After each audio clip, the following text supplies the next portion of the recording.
Ele a chamou de apenas uma garçonete.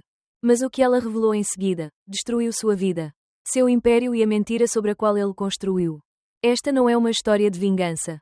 É uma história de acerto de contas. Ricardo Vasquez era um homem que acreditava que o dinheiro apagava o passado. Em um restaurante repleto de lustres e egos, ele se sentou à cabeceira de uma mesa comemorando seu 48º aniversário, cercado por vinhos importados. Ressentimentos silenciosos e uma família cansada demais para continuar fingindo. Quando a garçonete chegou, calma e serena, ninguém poderia imaginar que por trás de seus olhos calmos se escondia uma tempestade de 15 anos.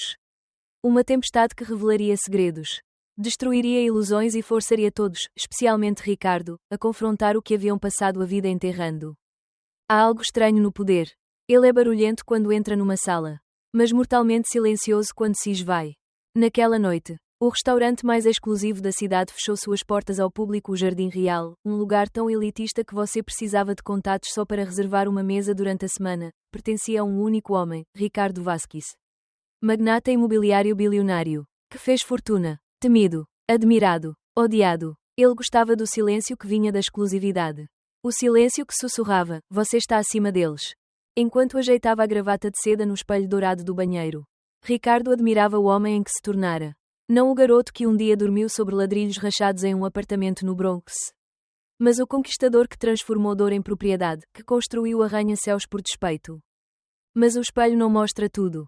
De volta ao refeitório privativo, sua esposa estava sentada, imponente, num vestido que valia o equivalente a uma prestação de hipoteca, com um sorriso frágil nos cantos.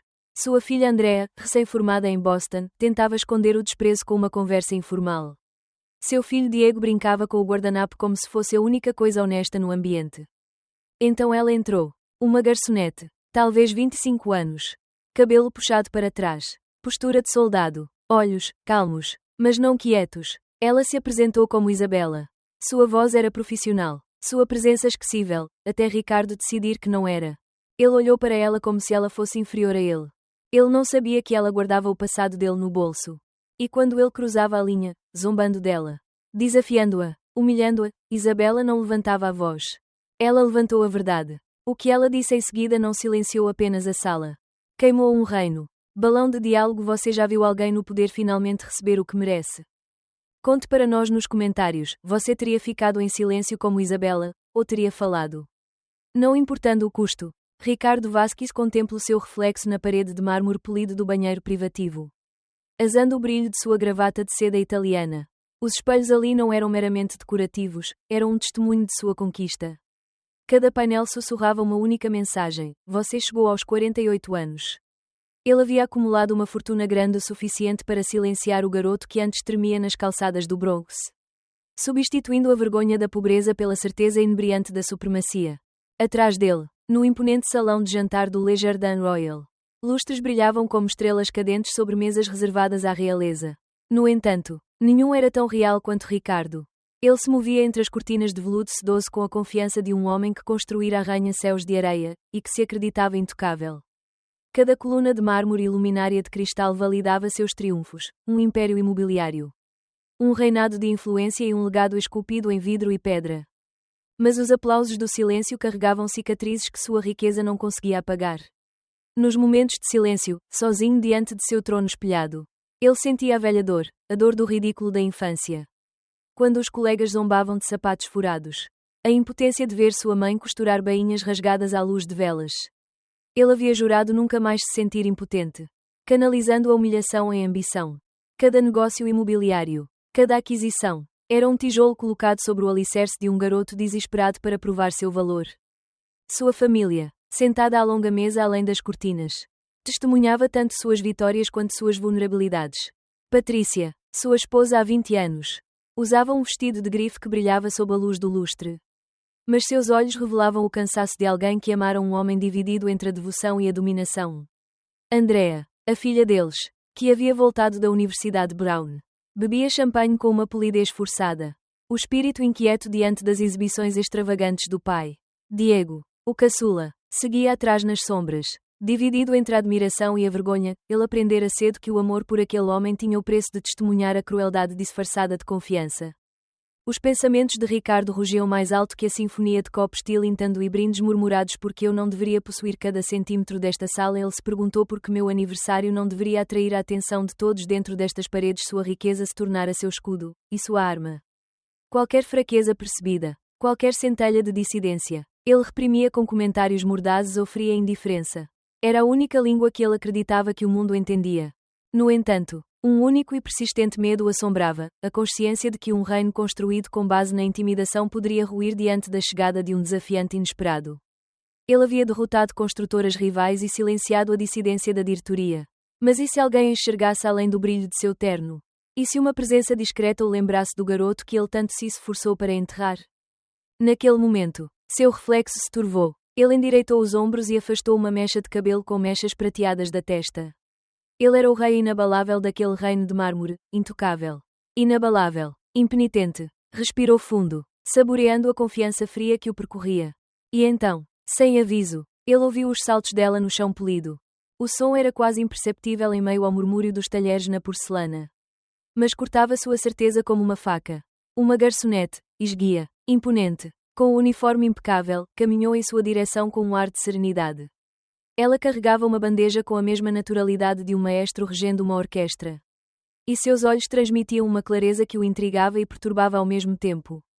Ricardo prendeu a respiração. Ele não poderia imaginar, então, que aquele ato silencioso de serviço marcaria a primeira rachadura em sua fortaleza de poder. Logo descobriria que a verdadeira autoridade não residia na riqueza ou na intimidação, mas na força inabalável da dignidade de uma pessoa. Quando Isabela Morales tomou seu lugar ao pé da mesa, Ricardo se endireitou mais uma vez, pronto para lembrá-la de seu lugar. Mas, sob o punho da camisa feito sob medida, seu pulso pulsava de tensão, anunciando um confronto que quebraria espelhos e revelaria uma verdade muito mais perigosa do que o garoto que ele um dia fora. E assim, o cenário estava montado. Ricardo ergueu sua taça de Dom Pérignon, as bolhas douradas refletindo a luz do lustre como estrelas distantes. Ele preparava seu próximo brinde, um que celebraria sua supremacia, quando a porta do refeitório privativo se abriu. Entrou uma jovem cuja postura cortava a opulência como uma lâmina cortando a seda. O nome dela era Isabela Morales.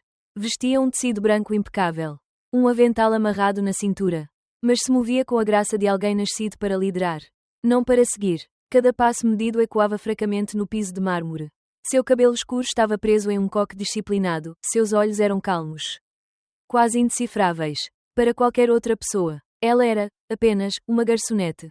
Para Ricardo, ela era um desafio que ele não havia previsto. Isabela aproximou-se da mesa com uma bandeja com amuse-bouches de entrada. Sua postura era impecável, mas era sua voz que o cativava, clara, confiante e imbuída de um leve traço de algo mais, talvez empatia, talvez firmeza. Ela os cumprimentou com um sotaque espanhol perfeitamente medido, suavizado por anos de prática do inglês. Boa noite, Sr. e Sra. Vasquez. SRTA. Andrea. Sr. Diego. Bem-vindos ao Le Jardin Royal. Sou Isabela Morales e serei sua garçonete esta noite. O peito de Ricardo se apertou. Ele esperava subserviência, a aba de uma cabeça baixa de medo. Não aquela dignidade serena. Observou-a colocar um único canapé, como uma joia, à sua frente e, em seguida, virar-se, sem desviar o olhar, para Andrea, oferecendo um sorriso inabalável. A postura de Andrea se enrijeceu, mas uma centelha de admiração brilhou em seus olhos.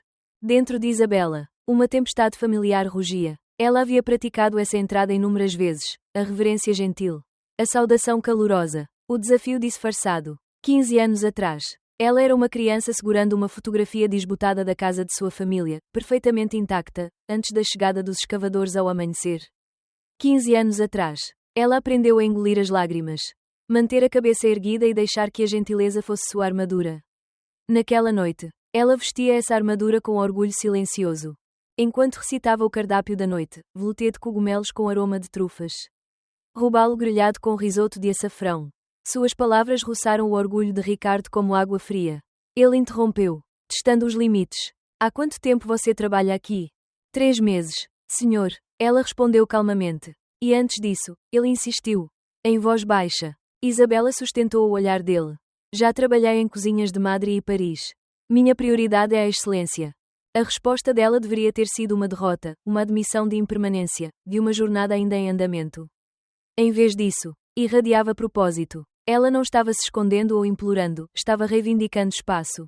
A próxima farpa, destinada a ferir, tremeu e desapareceu em sua garganta. Ao redor da mesa, a tensão familiar fervilhava. Patrícia apertou o guardanapo com mais força. Andrea entreabriu os lábios, pronta para defender Isabela. Os dedos de Diego tamborilavam na beira da mesa, furioso com a crueldade do pai. Mas a calma de Isabela permaneceu intacta. Ela se afastou com graça deliberada, colocando os pratos com precisão silenciosa, como se o mundo pudesse exigir sua obediência e não encontrasse nenhuma. Ricardo ficou olhando para a figura dela se afastando. Com a mente acelerada, quem é ela? Realmente ele se perguntou o que a fez encarar o homem mais poderoso da sala sem pestanejar seu império e lhe ensinar a quebrar testamentos com um único olhar. No entanto, ali estava uma mulher cuja dignidade brilhava mais que qualquer lustre de cristal. Na breve solidão de seus pensamentos, Ricardo sentiu algo que não sentia há anos: incerteza. O peso de suas conquistas de repente pareceu vazio. Lembrou-se das noites que passava curvado sobre contratos, convencido de que cada metro quadrado que conquistava enterrava um pedaço de sua vergonha passada. Mas Isabela, ela o fez questionar se o poder por si só poderia preencher o vazio. Isabela retornou, trazendo uma garrafa de albarino vintage. Parou ao lado de Ricardo e serviu uma única dose em seu copo. Com a mão firme, para o robalo grelhado. Senhor, disse ela suavemente. Seus olhares se encontraram por uma fração de segundo. Ele não viu medo nem ressentimento, apenas propósito. E naquele momento, percebeu que ela não estava apenas servindo uma refeição, estava armando uma armadilha para sua arrogância. Ele ergueu o copo para ela com um gesto de meio sorriso. Depois se virou, o orgulho forçando-a a esconder seu desconforto. As primeiras notas de tensão crepitaram no ar, um duelo silencioso entre poder desenfreado e dignidade inabalável. Enquanto Isabela se dirigia para atender Patrícia, Ricardo sentiu sua determinação se fortalecer. Ele não se deixaria abalar por uma garçonete. No entanto, no fundo, sabia que aquilo era apenas o prelúdio. Naquela noite, o palco estava montado não para uma comemoração de aniversário, mas para um acerto de contas. E assim, a calmaria antes da tempestade se dissipou, empurrando-nos em direção a um confronto que quebraria espelhos de mármore e exporia a verdade nua e crua por baixo. O quarteto de cordas silenciou quando o primeiro prato chegou, um delicado velouté de cogumelos coroado com um fio de azeite de trufas brancas. Ricardo observou Isabela colocar as tigelas diante de sua família, com as costas retas como um poema de resiliência. Naquela luz suave, cada colherada parecia ecoar pelo salão nobre. Sentiu a tensão subindo como bile na garganta. Esta noite não era sobre nutrição, era sobre demonstração. Ergueu o copo, em voz baixa: Senhorita Morales. Currículo impressionante. Mas deixe-me perguntar, quanto você realmente ganha, saber sobre hospitalidade? Isabela fez uma pausa, a mão pairando sobre o prato de Patrícia. Seus olhos encontraram os dele. Firmes. Serviço, disse ela, está enraizado no respeito, senhor, e na compreensão das pessoas a quem você serve. Os lábios de Ricardo se curvaram em um sorriso cruel. Respeito. Você acha que respeito se conquista com gentileza? Diga-me, você acha, respeito, o seu lugar aqui? Ele gesticulou em direção à sala privativa. Às mesas vazias além das cordas de veludo. Ou prefere jantar com os privilégios que nunca poderá se dar ao luxo de ter? Um silêncio se instalou. A mão de Patrícia tremeu no garfo. Os nós dos dedos de Andrea ficaram brancos ao redor do copo. O coração de Diego batia forte em seus ouvidos. Naquele momento, Ricardo acreditou que tinha todas as cartas na mão. Ele se inclinou para a frente. Você não é igual a ninguém. É um porta-voz pago de um restaurante que aluga salas por hora. Você não duraria uma semana se trabalhasse para mim, sem influência. Sem pedigree. As palavras saíram como ácido. Em sua mente, ele estava ensinando uma lição: o medo mantém o mundo na linha, mas... Por dentro, algo se rompeu. Ele se lembrou do menino que aprendeu o medo muito bem, com medo de carteiras vazias. Promessas vazias. Lares vazios. O rosto de Isabela não demonstrava nada. Mas Andrea viu o lampejo, uma rachadura momentânea na armadura de Ricardo. Ela abriu a boca para protestar. Mas ele a silenciou com um olhar tão frio que a queimava. Diego, com a voz firme. Finalmente falou: você está humilhando ela. Pai, ela não fez nada de errado. A risada de Ricardo ecoou no mármore. Errada. Ela está errada por ousar pensar que merece respeito. Ele se virou para Isabela. Diga-me, como é a sensação de serem tão dispensável? No salão silencioso, o único som era o suave tilintar de uma colher deslizando contra a porcelana. Então, Isabela se endireitou, com todo o seu ser tomado por uma fúria silenciosa. Ela colocou o prato de Patrícia com cuidado deliberado e, então. Encontrou o olhar de Ricardo pela primeira vez sem pestanejar. Minha família, ela começou. Com a voz suave, mas afiada. Perdeu tudo porque alguém como você rotulou nossas vidas como dispensáveis. Por um instante, o tempo congelou. A arrogância de Ricardo gaguejou. Ele viu a verdade nos olhos dela, a menina que um dia se ergueu sobre os escombros da casa de sua infância. Determinada a se reerguer, ele viu a filha que carregava a traição como uma cicatriz. Mas se recusava a se deixar abater. O silêncio se aprofundou. Patrícia piscou para conter as lágrimas. Andréa se levantou. Com a voz trêmula, deixa em paz. Ricardo bateu o punho na mesa. As taças de cristal cantando em protesto. Quer compaixão. Esta é a realidade. Aprenda o seu lugar. Naquele instante, algo dentro dele se estilhaçou. O rugido de seu poder abafou o tremor do garoto interior. Implorando por um perdão que não merecia. Ele abriu o guardanapo e saiu furioso. Deixando Isabela parada à beira de um campo de batalha. Ao redor da sala, a família Vasquez permanecia atordoada. Dividida entre a lealdade e o horror. Andréa estendeu a mão para Diego. Patrícia apertou os lábios contra os dedos trêmulos. Isabela observava Ricardo se afastando. Com o coração disparado. Não sentia nenhum triunfo, apenas o peso do que viria a seguir. Porque a crueldade desencadeada em público exige um acerto de contas. E quando a porta se fechou atrás dele, o próprio ar pareceu estalar, conduzindo a história em direção ao seu ponto crítico. A partir daqui, a noite muda do confronto para a revelação, onde verdades secretas surgirão, alianças serão quebradas e a justiça tomará conta do palco. O silêncio que caiu sobre o jardim real era mais pesado que qualquer sinfonia. As botas de Ricardo ecoavam, mas sua ausência só amplificava o tremor sob as paredes de cristal. Os clientes na área do bar espiavam através das divisórias de vidro. Garfos parados a meio caminho dos lábios trêmulos. O quarteto de cordas pigarreou, sem saber se deveria continuar. À cabeceira da mesa, o peito de André arfava com lágrimas não derramadas. Os olhos de Diego brilhavam de raiva e impotência. A mão de Patrícia tremia, como se ela equilibrasse um furacão na palma. E ali, de pé diante da Vitissos intocada, estava Isabela Morales, a calma no centro daquela tempestade.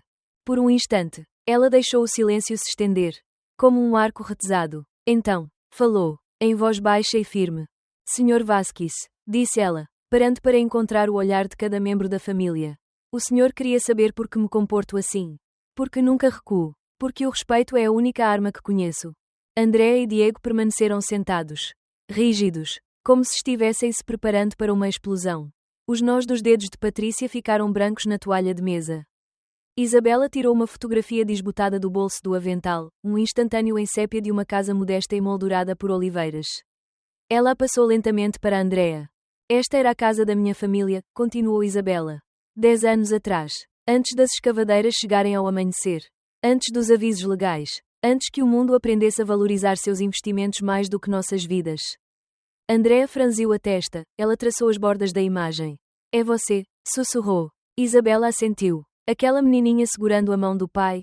Era eu. Ela respirou fundo. A voz embargada. Meu nome é Isabela Morales Sandoval. Meu pai liderou a comunidade de São José, 150 famílias como a minha, que construíram suas casas tijolo por tijolo. Geração após geração. E uma noite, Sr. Vasquez, seus advogados reclassificaram nossa terra como risco ambiental, nos obrigando a vendê-la por uma fração do seu valor. Murmúrios percorreram a mesa. Os olhos de Patrícia brilharam. Diego inclinou-se para a frente. Como se Stevie tivesse gritado, escute. O olhar de Isabela se aguçou. Meu pai foi preso sob falsas acusações, incitação, conspiração, porque se recusou a aceitar os subornos que você ofereceu. Seus lábios tremeram, mas ela continuou. Ele morreu em uma cela. Desolado. Minha mãe trabalhava em 3 empregos para nos sustentar. Vi minha infância ruir, e nessas ruínas fiz um voto, eu me levantaria e falaria. Ela guardou a foto no bolso e se ergueu. Esta noite, você me humilhou na frente da minha família, dos meus amigos, da sua própria família. Mas você não me conhece. Você nunca me conheceu. O silêncio se abateu sobre ele como cinzas. A retirada de Ricardo apenas adiara aquele momento. Em seu assento vazio, o fantasma de seu poder pairava. Patrícia conteve um soluço. A voz de Andréa tremeu. Eu não fazia ideia. Isabela não ofereceu perdão. Não estou aqui para pedidos de desculpas. Estou aqui para justiça. O punho de Diego bateu na mesa. O senhor destruiu a nossa casa. Sr. Vasquez, quantas vidas mais o senhor arrancou? A pergunta pairava no ar, carregada de acusação. Do outro lado da sala, O gerente pairava, o rosto pálido como porcelana fina, debatendo-se entre intervir ou testemunhar. O peito de Isabela subia e descia com uma força silenciosa. Ela enfiou a mão no avental novamente e tirou uma pilha de documentos legais presos por uma fita vermelho-sangue. Estes arquivos contêm todas as transferências eletrónicas, todos os memorandos de suborno, todas as autorizações manipuladas. Durante 2 anos. Reúne provas. Esta noite, dou-lhe uma escolha. Patrícia ofegou. André levou a mão à boca. Até o quarteto havia parado de tocar. Isabela sustentou o olhar de Ricardo, embora ele tivesse ido embora. Sua influência permanecia em cada detalhe opulento. Você pode assinar um acordo, 80% do seu património líquido devolvido às famílias que você destruiu. Um fundo para reconstruir São José e uma admissão pública de irregularidades. Ela fez uma pausa, deixando a gravidade se impor. Entregamos esses documentos ao promotor público até de manhã. Seu império ruirá sob sua própria corrupção. As paredes de cristal pareciam tremer. Riqueza e privilégios brilhavam ao redor delas. Mas nada conseguia ofuscar essa verdade crua e implacável. Patrícia cobriu o rosto com as 2 mãos. André e Diego se abraçaram. Naquele momento de suspense, uma compreensão silenciosa percorreu o clã Vasquez, seu poder. Como o cristal mais fino. Poderia se estilhaçar no ponto exato em que fosse mais brilhante. Isabela cruzou os braços, o fogo da justiça queimando em seus olhos. E permitiu que a sala respirasse mais uma vez. A revelação havia nivelado o campo de jogo. O que restava era o acerto de contas.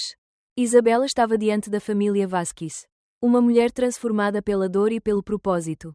Em suas mãos, ela segurava 2 pastas grossas, encadernadas com fita carmesim. Uma continha as assinaturas de mais de 100 famílias deslocadas de São José. A outra continha acordos legais vinculativos e projeções financeiras. Os lustres de cristal acima pareciam tremeluzir como se estivessem presos entre a condenação e a esperança. Ela ofereceu a primeira pasta ao advogado de Ricardo. Um homem bem vestido cujo terno impecável disfarçava seu desconforto.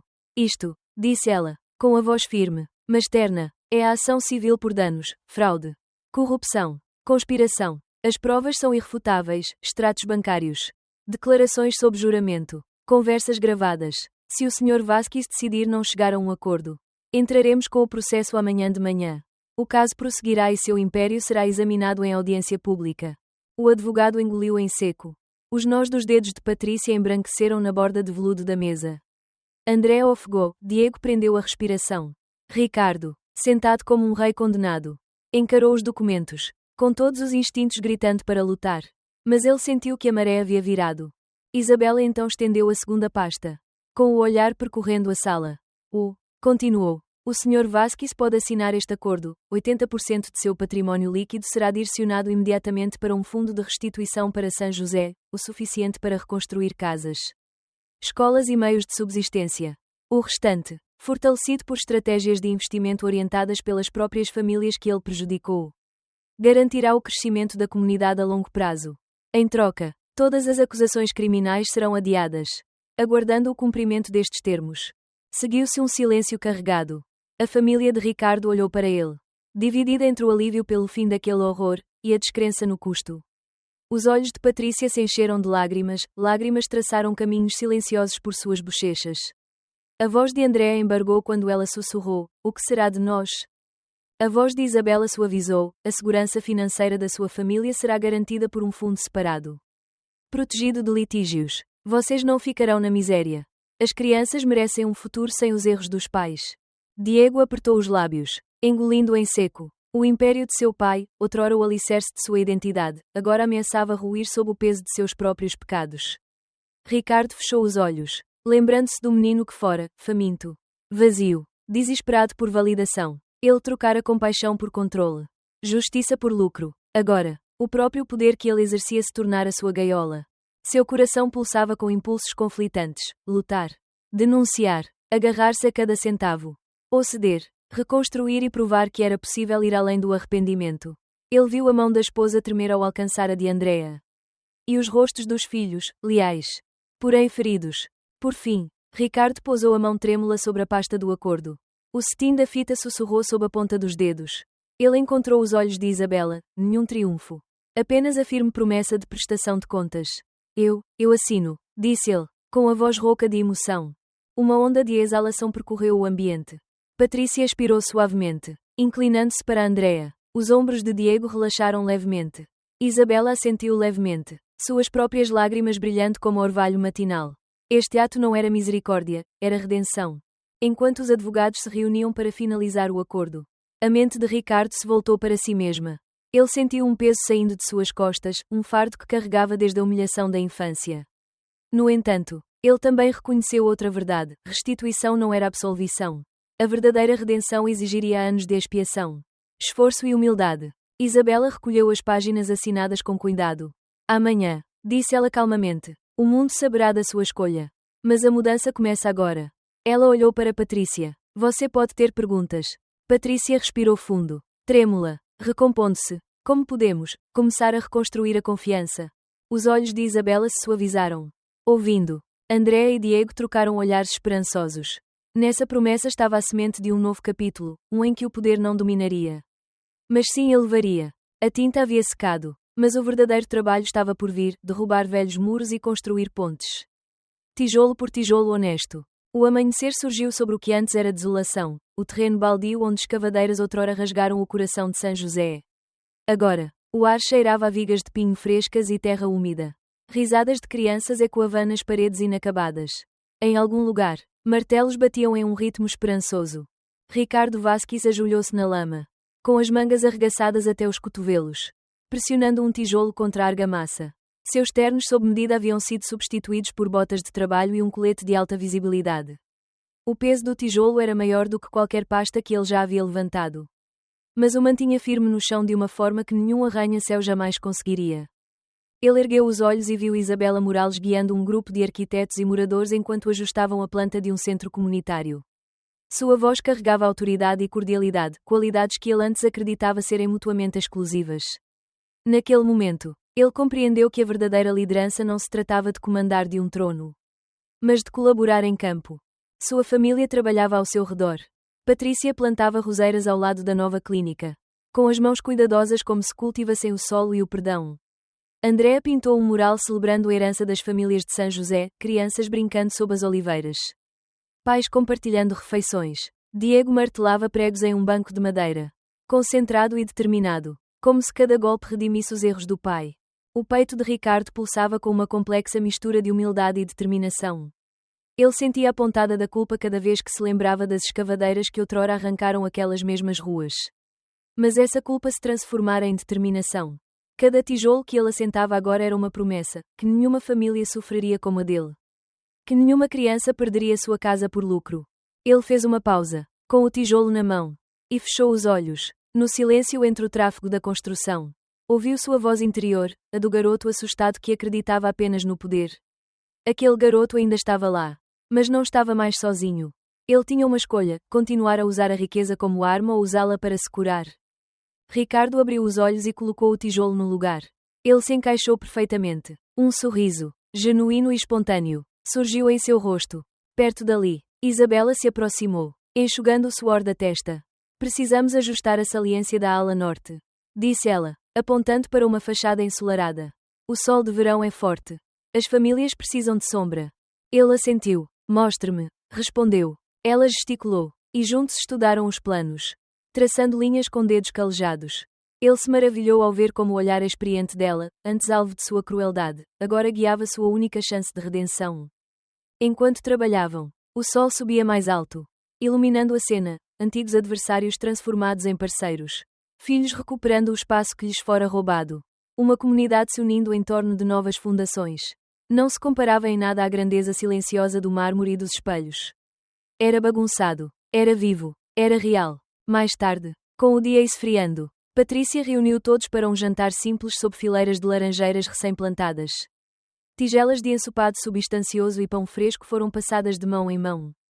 André leu em voz alta um trecho de uma carta comunitária que garantia moradia justa e programas educacionais.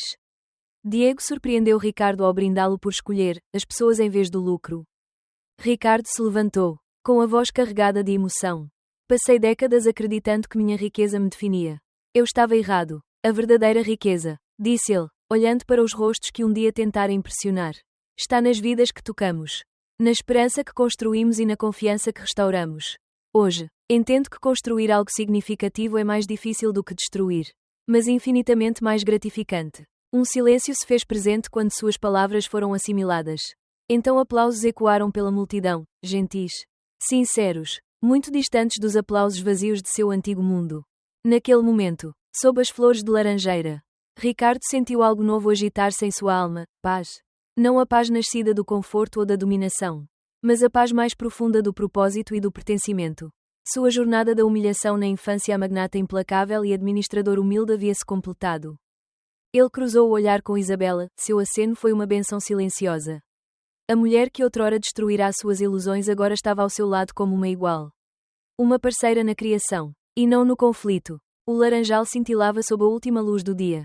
E Ricardo respirou fundo aquele ar fresco e esperançoso. Ele não sabia o que o amanhã lhe reservava. Talvez novos desafios, velhas dúvidas, momentos de fraqueza, mas, pela primeira vez, encarou o futuro não com arrogância, mas com determinação. Ele agora entendia, para construir algo duradouro, você precisa estar disposto a se quebrar e se refazer 1000 vezes. E nesse processo infinito de crescimento, você encontra o tesouro mais rico de todos, uma vida com significado. Tecida por meio da comunidade, da compaixão e de sonhos compartilhados. À medida que o crepúsculo se aproximava de São José, o brilho tênue dos postes de luz recém-instalados guiava as famílias para casa. Ao longe, o contorno de um novo centro comunitário se erguia contra o céu escuro, um farol de esperança nascido do mais improvável dos começos.